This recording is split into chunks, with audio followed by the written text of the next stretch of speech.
The Adventures of Sherlock Holmes, by Sir Arthur Conan Doyle. Adventure 11, The Adventure of the Beryl Coronet.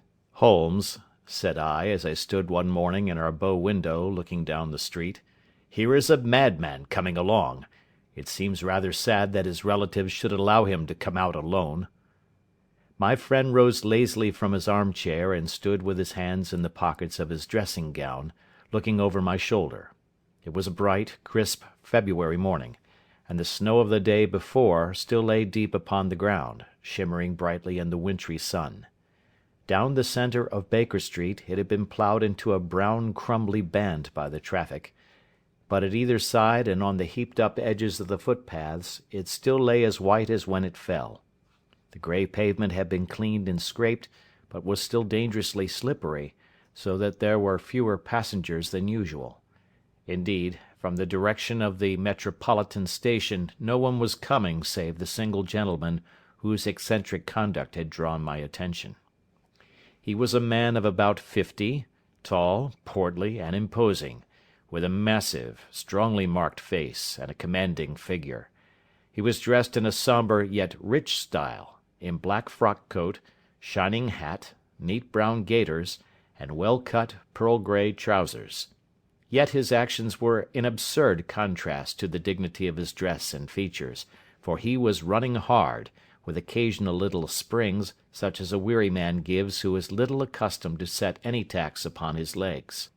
As he ran he jerked his hands up and down, waggled his head, and writhed his face into the most extraordinary contortions. "What on earth can be the matter with him?" I asked. "He is looking up at the numbers of the houses." "I believe that he is coming here," said Holmes, rubbing his hands. "Here?" "Yes. I rather think he is coming to consult me professionally. I think that I recognise the symptoms. Ha! Did I not tell you?" As he spoke, the man, puffing and blowing, rushed at our door, and pulled at our bell until the whole house resounded with the clanging.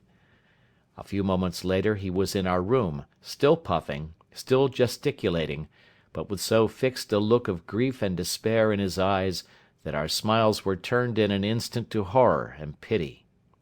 For a while he could not get his words out, but swayed his body and plucked at his hair like one who has been driven to the extreme limits of his reason.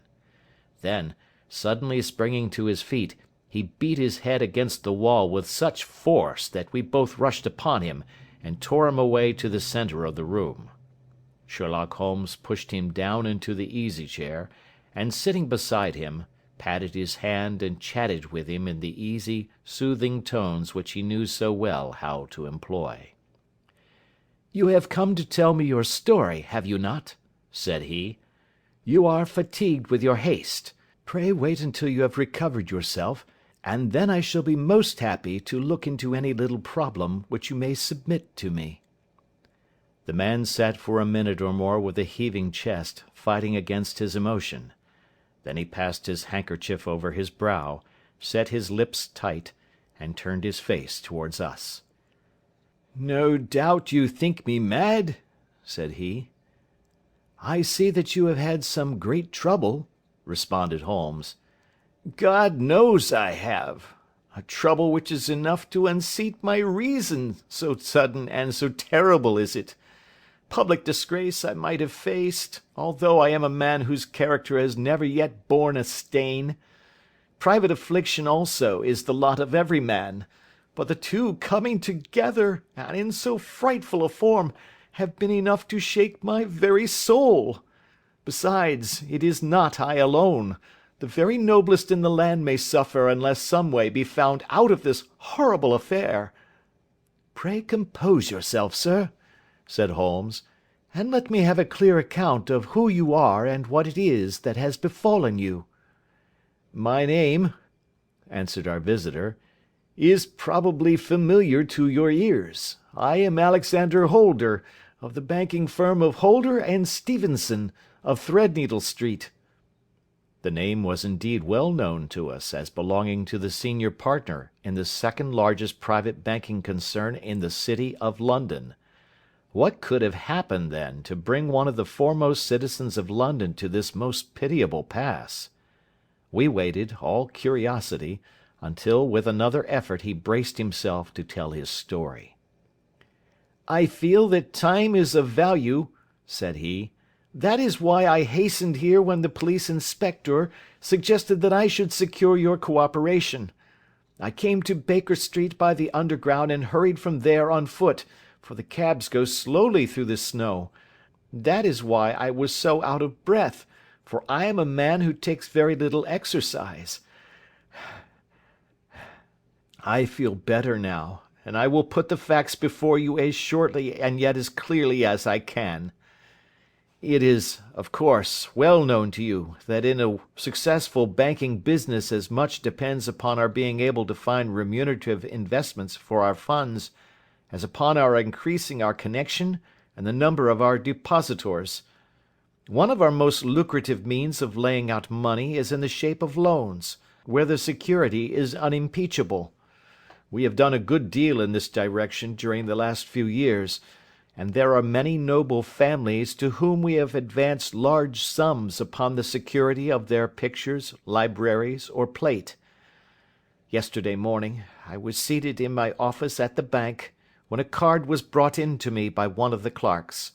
I started when I saw the name, for it was that of none other than— well, perhaps even to you I had better say no more than that it was a name which is a household word all over the earth, one of the highest, noblest, most exalted names in England.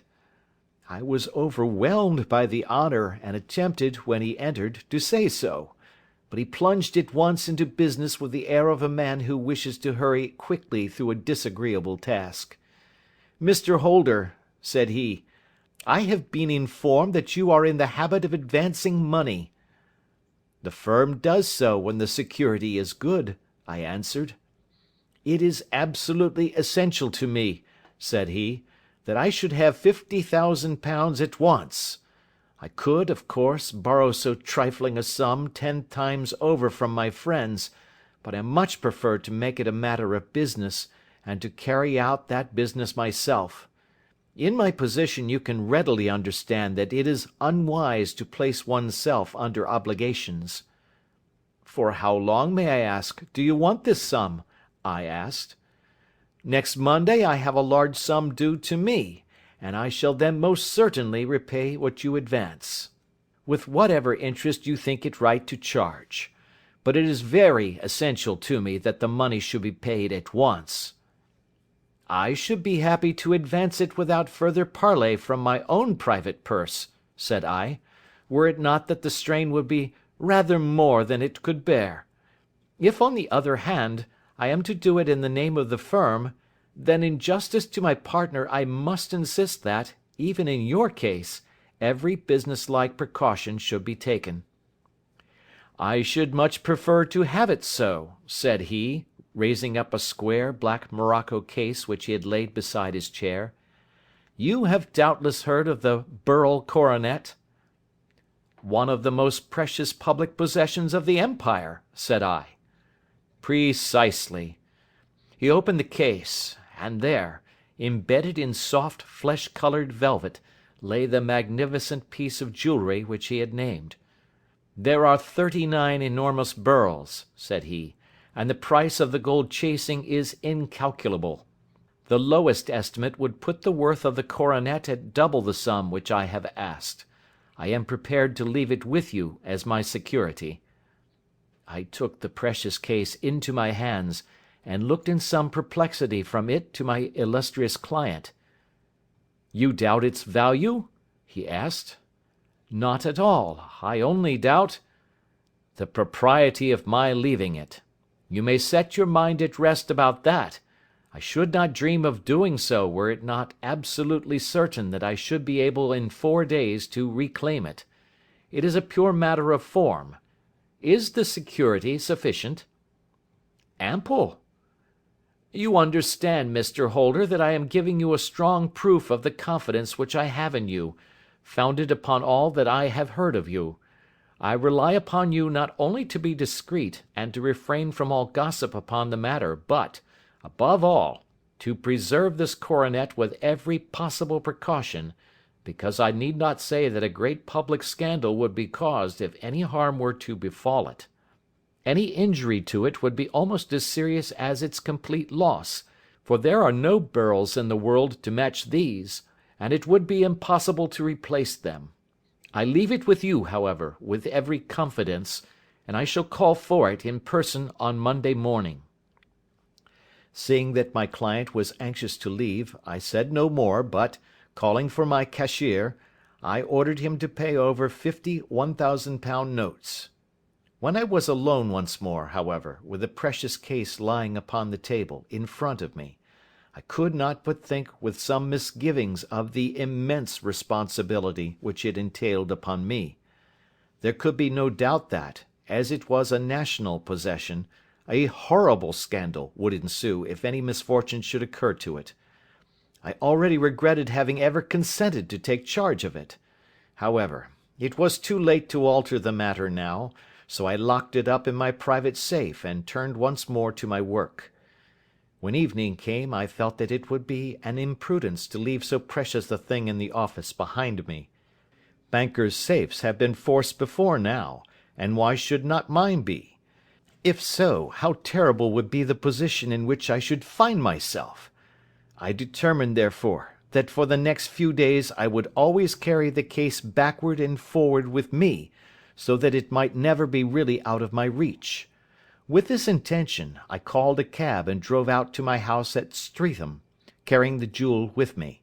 I did not breathe freely until I had taken it upstairs and locked it in the bureau of my dressing-room. And now, a word as to my household, Mr. Holmes, for I wish you to thoroughly understand the situation. My groom and my page sleep out of the house, and may be set aside altogether. I have 3 maidservants who have been with me a number of years, and whose absolute reliability is quite above suspicion. Another, Lucy Parr, the second waiting-maid, has only been in my service a few months. She came with an excellent character, however, and has always given me satisfaction. She is a very pretty girl, and has attracted admirers, who have occasionally hung about the place. That is the only drawback which we have found to her, but we believe her to be a thoroughly good girl in every way. So much for the servants. My family itself is so small that it will not take me long to describe it. I am a widower and have an only son, Arthur. He has been a disappointment to me, Mr. Holmes, a grievous disappointment. I have no doubt that I am myself to blame. People tell me that I have spoiled him. Very likely I have. When my dear wife died I felt that he was all I had to love. I could not bear to see the smile fade even for a moment from his face. I have never denied him a wish. Perhaps it would have been better for both of us had I been sterner, but I meant it for the best. It was naturally my intention that he should succeed me in my business, but he was not of a business turn.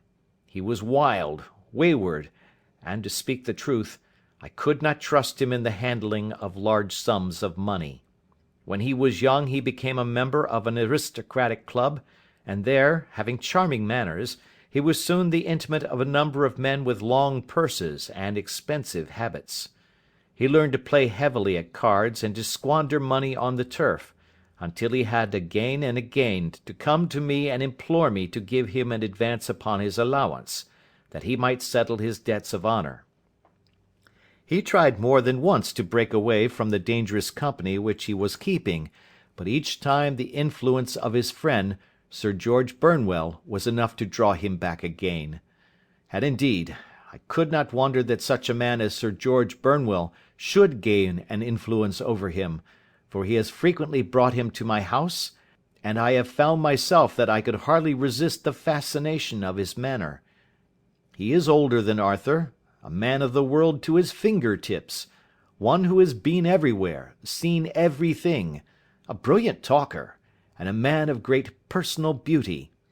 Yet when I think of him in cold blood, far away from the glamour of his presence, I am convinced from his cynical speech and the look which I have caught in his eyes, that he is one who should be deeply distrusted.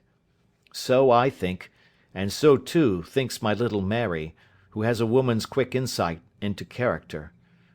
And now there is only she to be described. She is my niece, but when my brother died 5 years ago, and left her alone in the world, I adopted her, and have looked upon her ever since as my daughter. She is a sunbeam in my house, sweet, loving, beautiful, a wonderful manager and housekeeper, yet as tender and quiet and gentle as a woman could be. She is my right hand. I do not know what I could do without her. In only one matter has she ever gone against my wishes.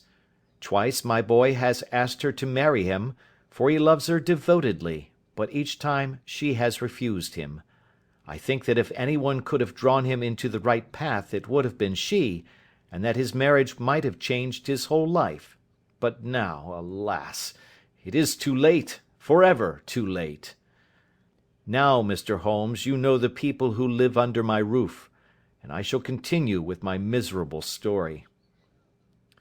When we were taking coffee in the drawing-room that night after dinner, I told Arthur and Mary my experience, and of the precious treasure which we had under our roof, suppressing only the name of my client. Lucy Parr, who had brought in the coffee, had, I am sure, left the room, but I cannot swear that the door was closed. Mary and Arthur were much interested and wished to see the famous coronet, but I thought it better not to disturb it. "Where have you put it?" asked Arthur. "In my own bureau." "Well, I hope to goodness the house won't be burgled during the night," said he. "It is locked up," I answered. "Oh, any old key will fit that bureau. When I was a youngster I have opened it myself with the key of the box-room cupboard."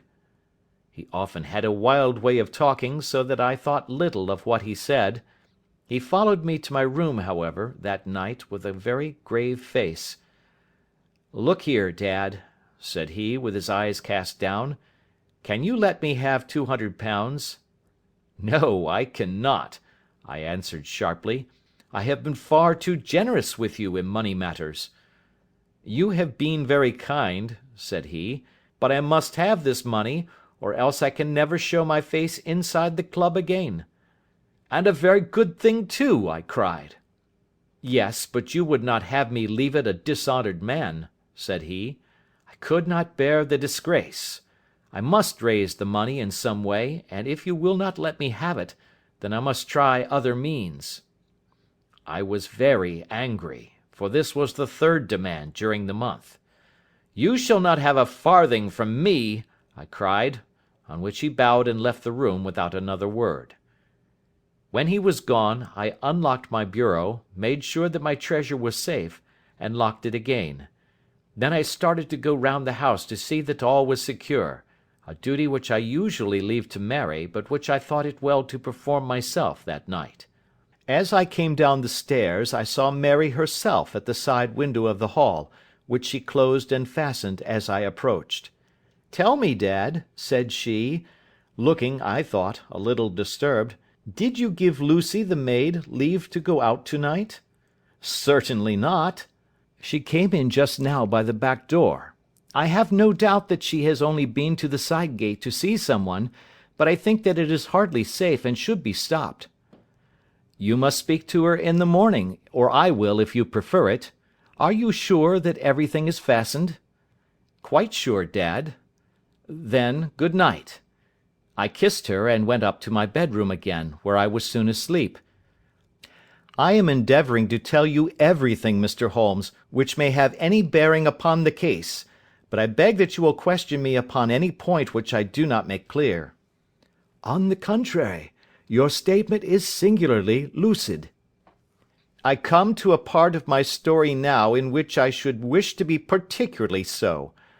I am not a very heavy sleeper, and the anxiety in my mind tended, no doubt, to make me even less so than usual.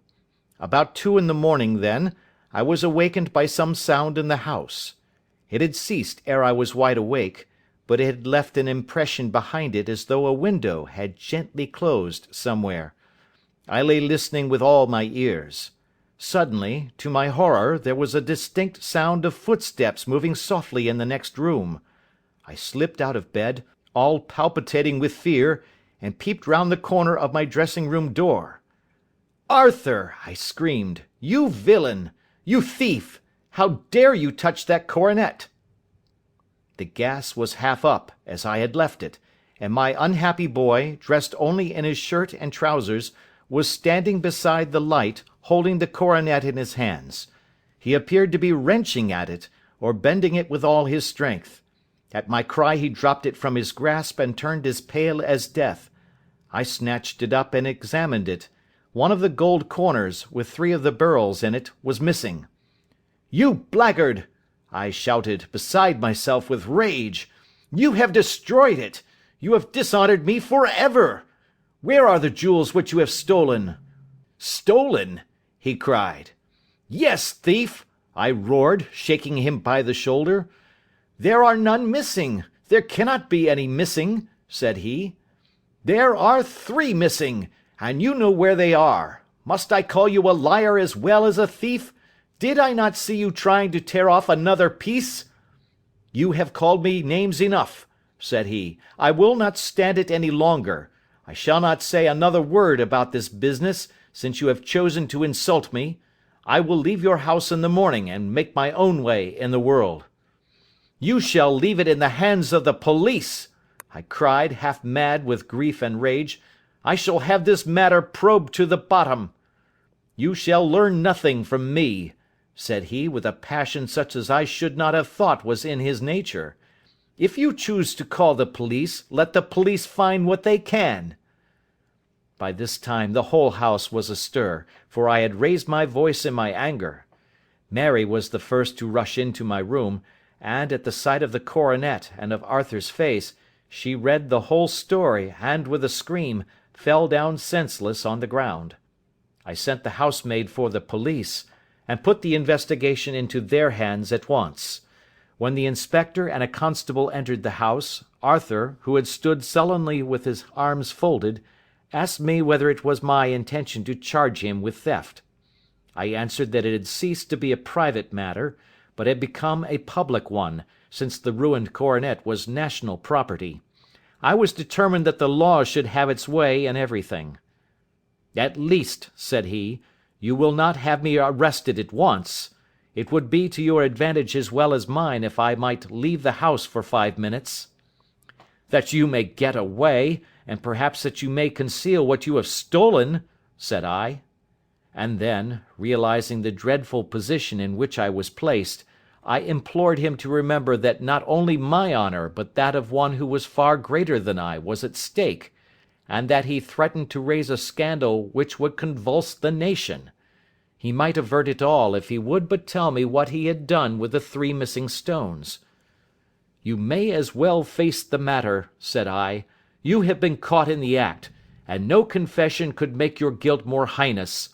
If you but make such reparation as is in your power, by telling us where the beryls are, all shall be forgiven and forgotten." "Keep your forgiveness for those who ask for it," he answered, turning away from me with a sneer. I saw that he was too hardened for any words of mine to influence him. There was but one way for it. I called in the inspector and gave him into custody. A search was made at once, not only of his person but of his room, and of every portion of the house where he could possibly have concealed the gems, but no trace of them could be found, nor would the wretched boy open his mouth for all our persuasions and our threats.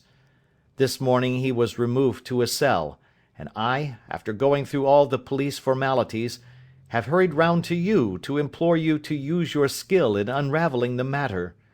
The police have openly confessed that they can at present make nothing of it. You may go to any expense which you think necessary. I have already offered a reward of £1,000. My God, what shall I do? I have lost my honour, my gems, and my son in one night. Oh, what shall I do?"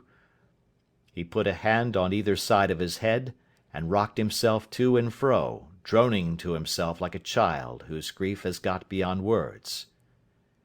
Sherlock Holmes sat silent for some few minutes, with his brows knitted and his eyes fixed upon the fire. "Do you receive much company?" he asked. None save my partner with his family, and an occasional friend of Arthur's. Sir George Burnwell has been several times lately. No one else, I think." "Do you go out much in society?" "Arthur does. Mary and I stay at home. We neither of us care for it." "That is unusual in a young girl." "She is of a quiet nature. Besides, she is not so very young. She is 24. "This matter, from what you say, seems to have been a shock to her also." "Terrible. She is even more affected than I." "You have neither of you any doubt as to your son's guilt?" "How can we have, when I saw him with my own eyes with the coronet in his hands?" "I hardly consider that a conclusive proof. Was the remainder of the coronet at all injured?" "Yes, it was twisted." "Do you not think, then, that he might have been trying to straighten it?" "God bless you! You are doing what you can for him and for me. But it is too heavy a task. What was he doing there at all? If his purpose were innocent, why did he not say so?" "Precisely.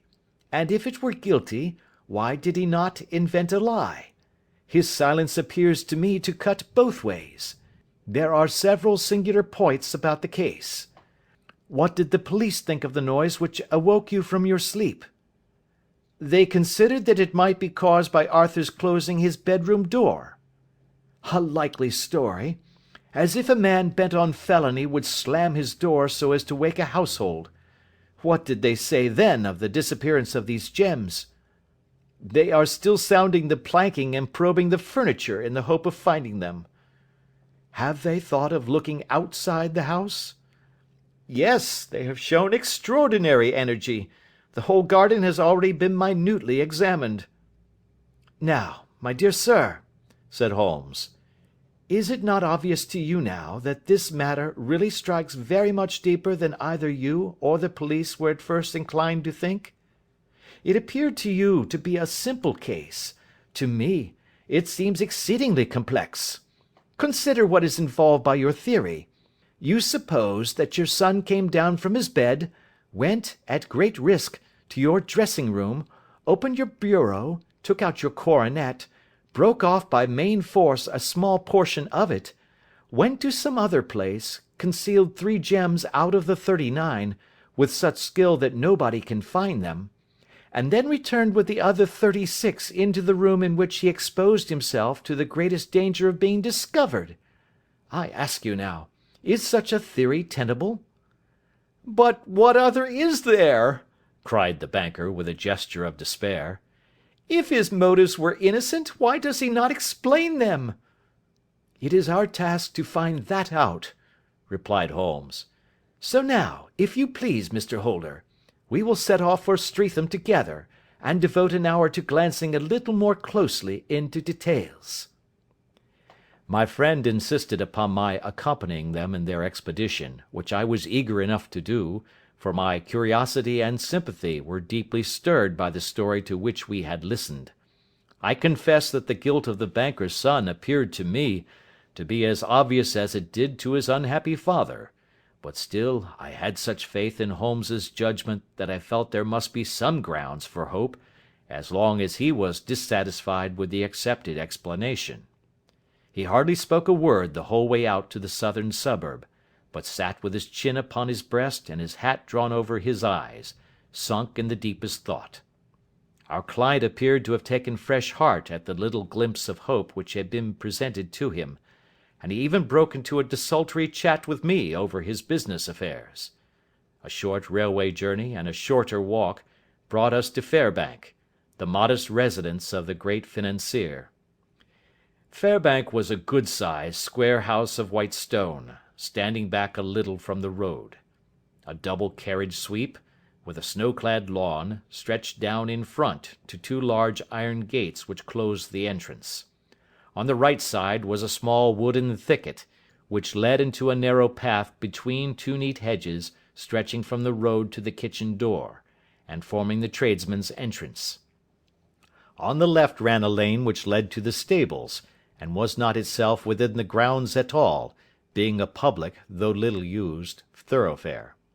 Holmes left us standing at the door, and walked slowly all round the house, across the front, down the tradesmen's path, and so round by the garden behind into the stable lane. So long was he that Mr. Holder and I went into the dining room and waited by the fire until he should return. We were sitting there in silence when the door opened, and a young lady came in. She was rather above the middle height, slim, with dark hair and eyes, which seemed the darker against the absolute pallor of her skin. I do not think that I have ever seen such deadly paleness in a woman's face. Her lips, too, were bloodless, but her eyes were flushed with crying. As she swept silently into the room, she impressed me with a greater sense of grief than the banker had done in the morning, and it was the more striking in her as she was evidently a woman of strong character, with immense capacity for self-restraint. Disregarding my presence, she went straight to her uncle and passed her hand over his head with a sweet womanly caress.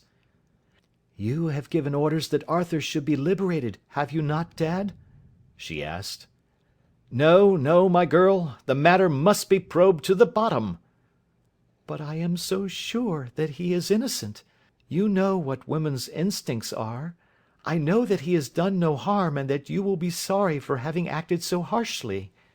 "Why is he silent, then, if he is innocent?" "Who knows? Perhaps because he was so angry that you should suspect him." "How could I help suspecting him, when I actually saw him with the coronet in his hand?" "Oh, but he had only picked it up to look at it. Oh, do take my word for it, that he is innocent. Let the matter drop and say no more. It is so dreadful to think of our dear Arthur in prison." "I shall never let it drop until the gems are found. Never, Mary. Your affection for Arthur blinds you as to the awful consequences to me. Far from hushing the thing up, I have brought a gentleman down from London to inquire more deeply into it." "This gentleman?" she asked, facing round to me. "No, his friend. He wished us to leave him alone. He is round in the stable lane now." "The stable lane?" She raised her dark eyebrows. "What can he hope to find there? Ah, this, I suppose, is he. I trust, sir, that you will succeed in proving what I feel sure is the truth, that my cousin Arthur is innocent of this crime." "I fully share your opinion, and I trust, with you, that we may prove it," returned Holmes, going back to the mat to knock the snow from his shoes. "I believe I have the honour of addressing Miss Mary Holder. Might I ask you a question or two?" "Pray do, sir, if it may help to clear this horrible affair up." "You heard nothing yourself last night?" "Nothing, until my uncle here began to speak loudly. I heard that, and I came down." "You shut up the windows and doors the night before. Did you fasten all the windows?" "Yes." "Were they all fastened this morning?" "Yes." "You have a maid who has a sweetheart. I think that you remarked to your uncle last night that she had been out to see him?" "Yes, and she was the girl who waited in the drawing room, and who may have heard uncle's remarks about the coronet." "I see. You infer that she may have gone out to tell her sweetheart, and that the two may have planned the robbery." "But what is the good of all these vague theories?" cried the banker impatiently, "when I have told you that I saw Arthur with a coronet in his hands?" "Wait a little, Mr. Holder. We must come back to that. About this girl, Miss Holder. You saw her return by the kitchen door, I presume?" "Yes. When I went to see if the door was fastened for the night, I met her slipping in. I saw the man, too, in the gloom." "Do you know him?" "Oh, yes. He is the greengrocer who brings our vegetables round. His name is Francis Prosper." "He stood," said Holmes, "to the left of the door. That is to say, farther up the path than is necessary to reach the door?" "Yes, he did." "And he is a man with a wooden leg?" Something like fear sprang up in the young lady's expressive black eyes. "Why, you are like a magician," said she. "How do you know that?" She smiled, but there was no answering smile in Holmes's thin, eager face. "I should be very glad now to go upstairs," said he. "I shall probably wish to go over the outside of the house again. Perhaps I had better take a look at the lower windows before I go up." He walked swiftly round from one to the other, pausing only at the large one which looked from the hall on to the stable lane. This he opened, and made a very careful examination of the sill with his powerful magnifying lens. "Now we shall go upstairs," said he at last. The banker's dressing-room was a plainly furnished little chamber, with a grey carpet, a large bureau, and a long mirror. Holmes went to the bureau first and looked hard at the lock. "Which key was used to open it?" he asked. "That which my son himself indicated, that of the cupboard of the lumber room." "Have you it here?" "That is it on the dressing table." Sherlock Holmes took it up and opened the bureau. "It is a noiseless lock," said he. "It is no wonder that it did not wake you. This case, I presume, contains the coronet. We must have a look at it."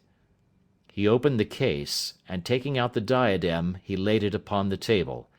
It was a magnificent specimen of the jeweller's art, and the 36 stones were the finest that I have ever seen. At one side of the coronet was a cracked edge, where a corner holding 3 gems had been torn away. "Now, Mr. Holder," said Holmes, "here is the corner which corresponds to that which has been so unfortunately lost. Might I beg that you will break it off?" The banker recoiled in horror. "I should not dream of trying," said he. "Then I will."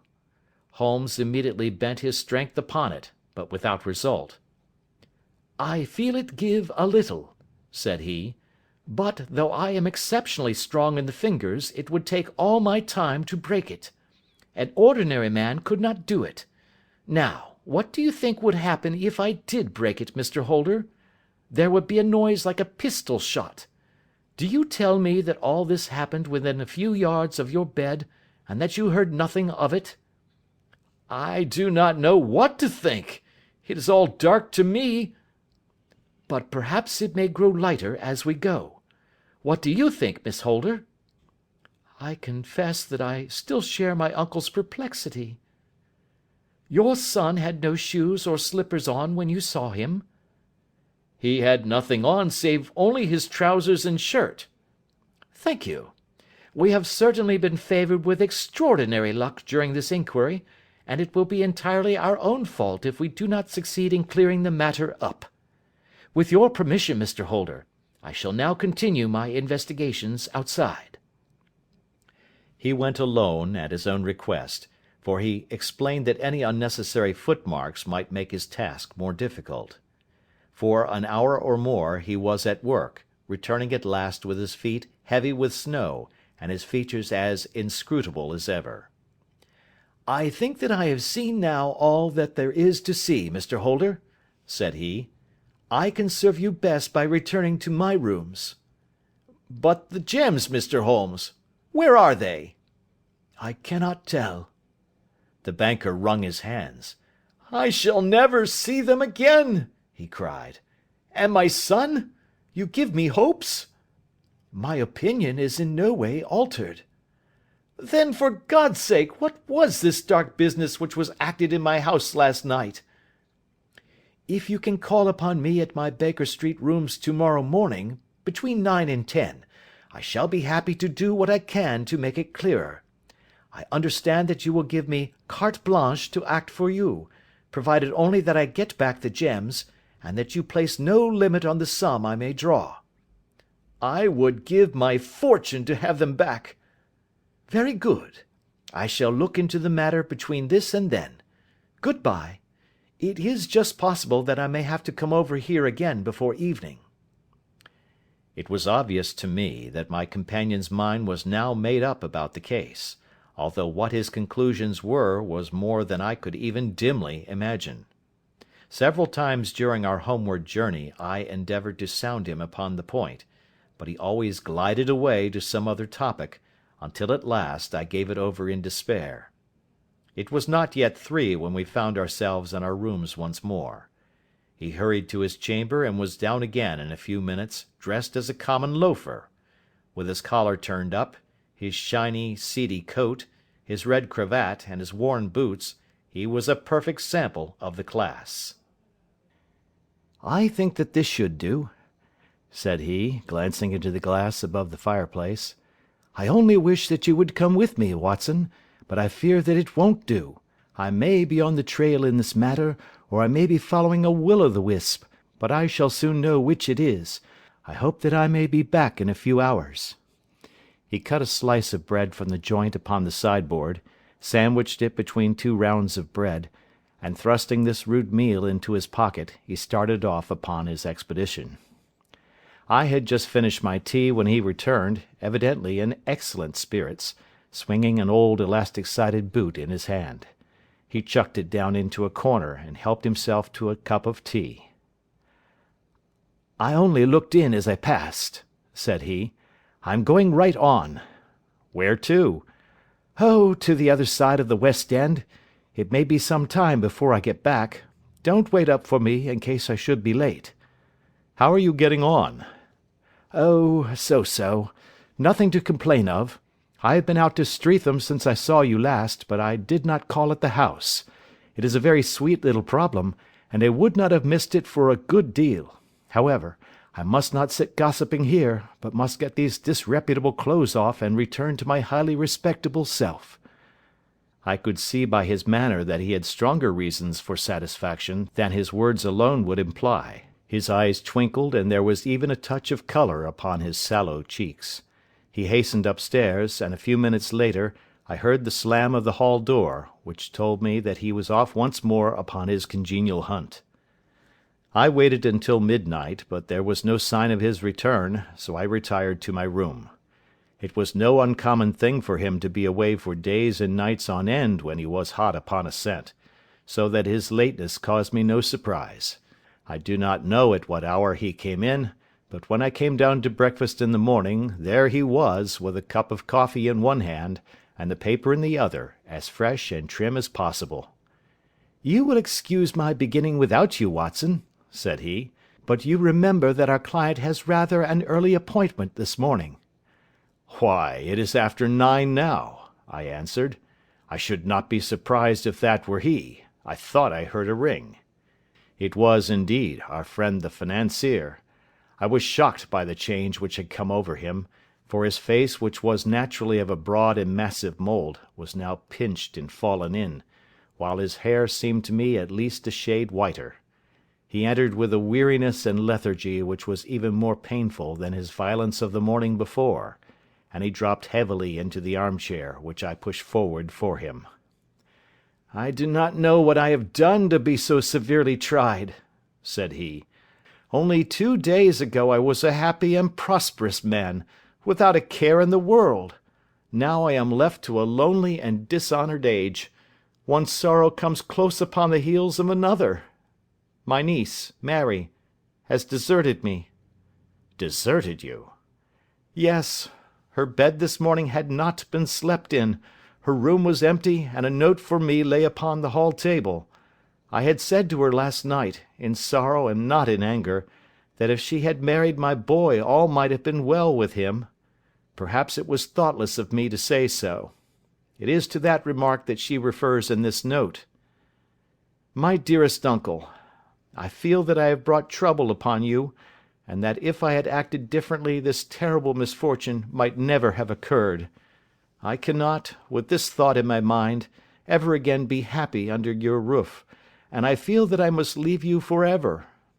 Do not worry about my future, for that is provided for, and above all, do not search for me, for it will be fruitless labour and an ill service to me.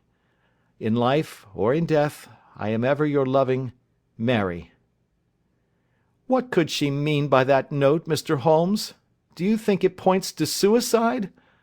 No, no, nothing of the kind. It is perhaps the best possible solution.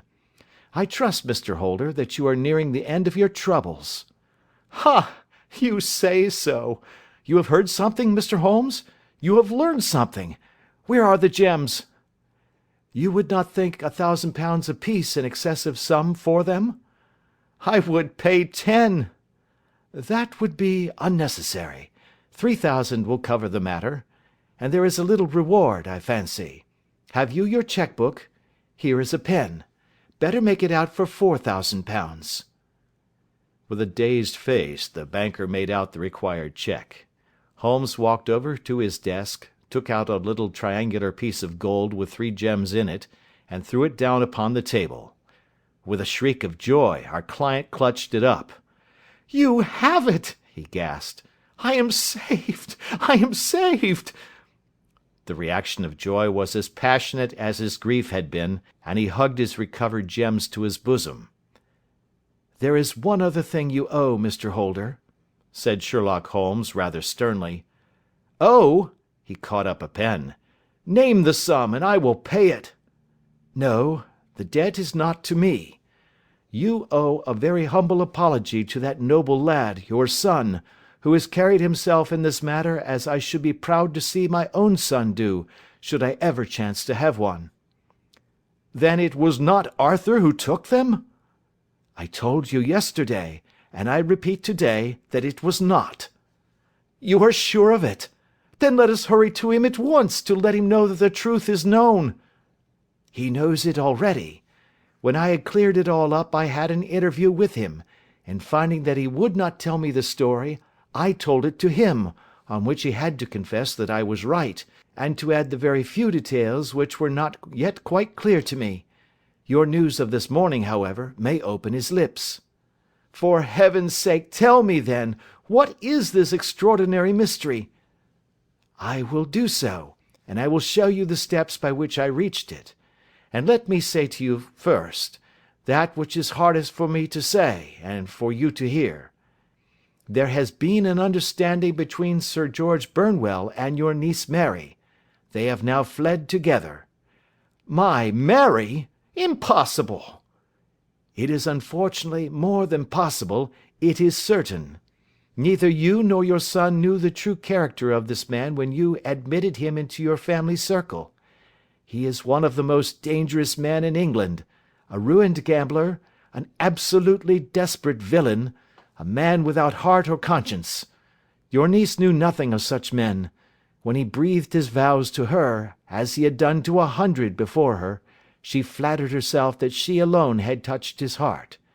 The devil knows best what he said, but at least she became his tool and was in the habit of seeing him nearly every evening." "I cannot, and I will not, believe it," cried the banker with an ashen face. "I will tell you then what occurred in your house last night. Your niece, when you had, as she thought, gone to your room, slipped down and talked to her lover through the window which leads into the stable lane. His footmarks had pressed right through the snow, so long had he stood there.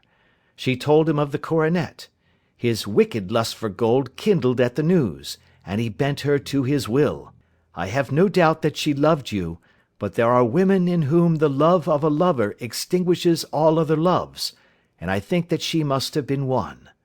She had hardly listened to his instructions when she saw you coming downstairs, on which she closed the window rapidly, and told you about one of the servants' escapades with her wooden-legged lover, which was all perfectly true.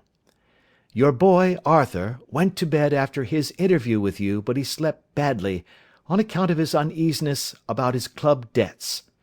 In the middle of the night, he heard a soft tread pass his door, so he rose, and looking out, was surprised to see his cousin walking very stealthily along the passage, until she disappeared into your dressing-room. Petrified with astonishment, the lad slipped on some clothes and waited there in the dark to see what would come of this strange affair. Presently she emerged from the room again, and in the light of the passage lamp your son saw that she carried the precious coronet in her hands. She passed down the stairs, and he, thrilling with horror, ran along and slipped behind the curtain near your door, whence he could see what passed in the hall beneath. He saw her stealthily open the window, hand out the coronet to someone in the gloom, and then closing it once more hurry back to her room, passing quite close to where he stood hid behind the curtain. As long as she was on the scene he could not take any action without a horrible exposure of the woman whom he loved. But the instant that she was gone, he realized how crushing a misfortune this would be for you, and how all important it was to set it right. He rushed down, just as he was, in his bare feet, opened the window, sprang out into the snow, and ran down the lane where he could see a dark figure in the moonlight. Sir George Burnwell tried to get away, but Arthur caught him, and there was a struggle between them, your lad tugging at one side of the coronet, and his opponent at the other. In the scuffle, your son struck Sir George, and cut him over the eye. Then something suddenly snapped, and your son, finding that he had the coronet in his hands, rushed back, closed the window, ascended to your room, and had just observed that the coronet had been twisted in the struggle, and was endeavouring to straighten it when you appeared upon the scene." "Is it possible?" gasped the banker. "You then roused his anger by calling him names at a moment when he felt that he had deserved your warmest thanks. He could not explain the true state of affairs without betraying one who certainly deserved little enough consideration at his hands. He took the more chivalrous view, however, and preserved her secret." "And that was why she shrieked and fainted when she saw the coronet," cried Mr. Holder. "Oh, my God! What a blind fool I have been! And his asking to be allowed to go out for 5 minutes! The dear fellow wanted to see if the missing piece were at the scene of the struggle. How cruelly I have misjudged him!" "When I arrived at the house," continued Holmes, "I at once went very carefully round it to observe if there were any traces in the snow which might help me. I knew that none had fallen since the evening before, and also that there had been a strong frost to preserve impressions. I passed along the tradesmen's path, but found it all trampled down and indistinguishable. Just beyond it, however, at the far side of the kitchen door, a woman had stood and talked with a man, whose round impressions on one side showed that he had a wooden leg. I could even tell that they had been disturbed, for the woman had run back swiftly to the door, as was shown by the deep toe and light heel marks, while Woodenleg had waited a little, and then had gone away. I thought at the time that this might be the maid and her sweetheart, of whom you had already spoken to me, and inquiry showed it was so. I passed round the garden without seeing anything more than random tracks, which I took to be the police. But, when I got into the stable lane, a very long and complex story was written in the snow in front of me. There was a double line of tracks of a booted man, and a second double line which I saw with delight belonged to a man with naked feet. I was at once convinced from what you had told me that the latter was your son. The first had walked both ways, but the other had run swiftly, and as his tread was marked in places over the depression of the boot, it was obvious that he had passed after the other. I followed them up, and found they led to the hall window, where Boots had worn all the snow away while waiting. Then I walked to the other end, which was 100 yards or more down the lane. I saw where Boots had faced round, where the snow was cut up as though there had been a struggle, and finally, where a few drops of blood had fallen to show me that I was not mistaken. Boots had then run down the lane, and another little smudge of blood showed that it was he who had been hurt. When he came to the high road at the other end, I found that the pavement had been cleared, so there was an end to that clue. On entering the house, however, I examined, as you remember, the sill and framework of the hall window with my lens, and I could at once see that someone had passed out. I could distinguish the outline of an instep where the wet foot had been placed in coming in. I was then beginning to be able to form an opinion as to what had occurred. A man had waited outside the window, someone had brought the gems, the deed had been overseen by your son, he had pursued the thief, had struggled with him, they had each tugged at the coronet, their united strength causing injuries which neither alone could have effected. He had returned with the prize, but had left a fragment in the grasp of his opponent. So far I was clear. The question now was, who was the man, and who was it brought him the coronet? It is an old maxim of mine that when you have excluded the impossible, whatever remains, however improbable, must be the truth. Now, I knew that it was not you who had brought it down, so there only remained your niece and the maids. But if it were the maids, why should your son allow himself to be accused in their place? There could be no possible reason. As he loved his cousin, however, there was an excellent explanation why he should retain her secret, the more so as the secret was a disgraceful one.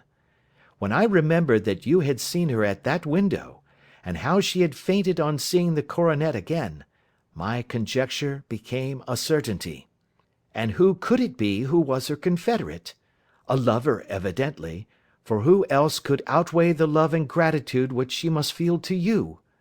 I knew that you went out little, and that your circle of friends was a very limited one, but among them was Sir George Burnwell. I had heard of him before as being a man of evil reputation among women. It must have been he who wore those boots and retained the missing gems. Even though he knew that Arthur had discovered him, he might still flatter himself that he was safe, for the lad could not say a word without compromising his own family. Well, your own good sense will suggest what measures I took next. I went in the shape of a loafer to Sir George's house, managed to pick up an acquaintance with his valet, learned that his master had cut his head the night before, and finally, at the expense of 6 shillings, made all sure by buying a pair of his cast-off shoes. With these I journeyed down to Streatham and saw that they exactly fitted the tracks. "I saw an ill-dressed vagabond in the lane yesterday evening," said Mr. Holder. "Precisely. It was I. I found that I had my man, so I came home and changed my clothes. It was a delicate part which I had to play then, for I saw that a prosecution must be avoided to avert scandal, and I knew that so astute a villain would see that our hands were tied in the matter. I went and saw him. At first, of course, he denied everything, but when I gave him every particular that had occurred, he tried to bluster and took down a life-preserver from the wall. I knew my man, however, and I clapped a pistol to his head before he could strike. Then he became a little more reasonable. I told him that we would give him a price for the stones he held, £1,000 apiece. That brought out the first signs of grief that he had shown. 'Why, dash it all,' said he, 'I've let them go at 600 for the 3. I soon managed to get the address of the receiver who had them, on promising him that there would be no prosecution. Off I set to him, and after much chaffering I got our stones at £1,000 apiece. Then I looked in upon your son, told him that all was right, and eventually got to my bed about 2 o'clock, after what I may call a really hard day's work.' 'A day which has saved England from a great public scandal,' said the banker, rising. 'Sir, I cannot find words to thank you, but you shall not find me ungrateful for what you have done. Your skill has indeed exceeded all that I have heard of it. And now I must fly to my dear boy to apologize to him for the wrong which I have done him. And as to what you tell me of poor Mary, it goes to my very heart. Not even your skill can inform me where she is now.' 'I think that we may safely say,' returned Holmes, 'that she is wherever Sir George Burnwell is. It is equally certain, too, that whatever her sins are, they will soon receive a more than sufficient punishment.